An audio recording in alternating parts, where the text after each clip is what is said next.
members of this House still do not understand that the rebuilding of Parliament does not fall within the Department of Public Works' purview. And also that members don't understand what national public works and provincial public works departments are responsible for. Clinics and hospitals are not the purview of the National Department of Public Works. But anyways, Chairperson, as members know, the Department of Public Works and Infrastructure is personal to me. I joined the department in 2012 through its bursary program and spent over a decade in its administration. From graduate to director, witnessing both its bureaucratic frustration and its immense untapped potential. This time last year, I stood here to support a budget inherited from the 6th administration. And this year, we debate a budget shaped by new leadership.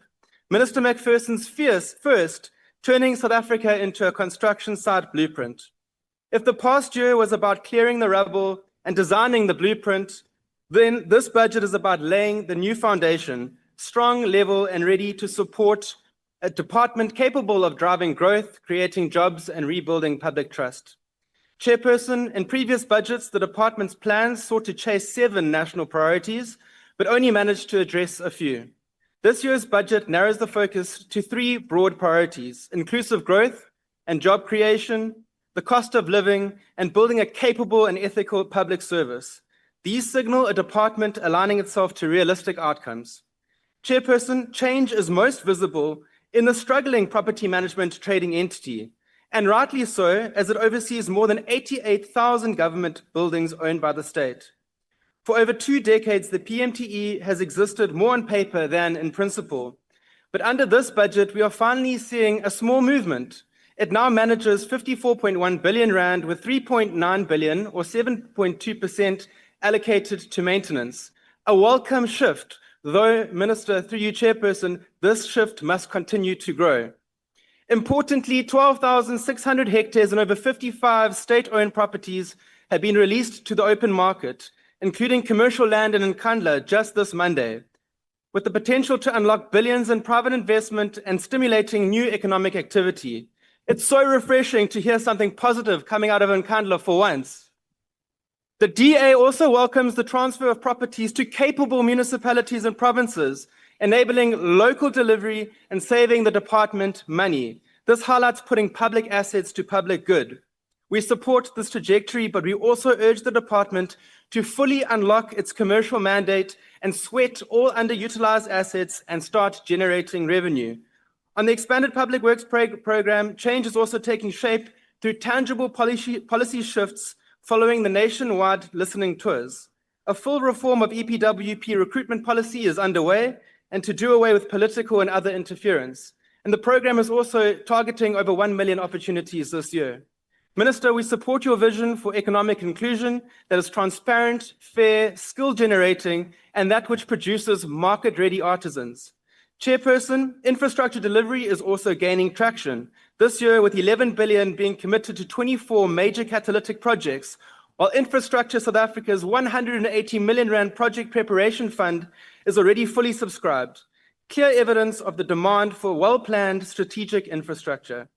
Also, a new special projects unit modeled on best practice from the Western Cape government now leads the planning and delivery of complex projects. And through the Durban Declaration, Public Works, SAPS, and National Treasury have united to confront the criminal extortion that has long plagued our nation's construction sites.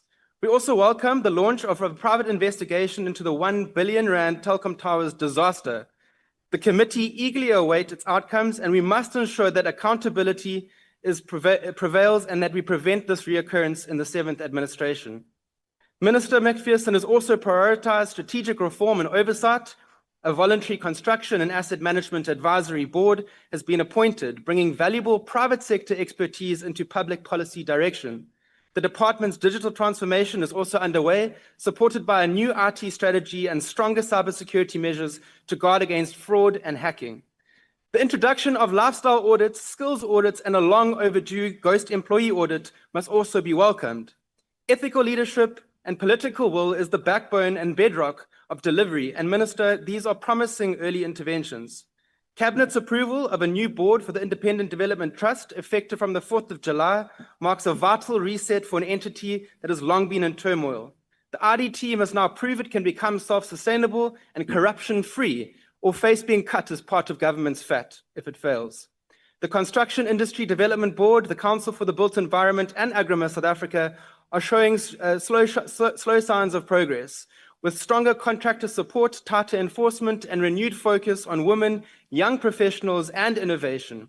The relevant boards and their executives must now double down to meet the demands of South Africa under construction. As a former bursary recipient myself, I also welcome the awarding of 63 bursaries to young built environment professionals this year.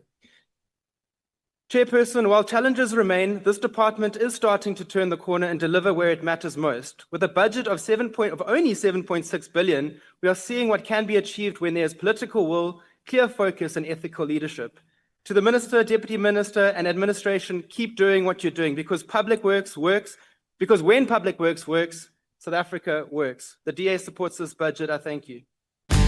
DA at Work, rescuing South Africa.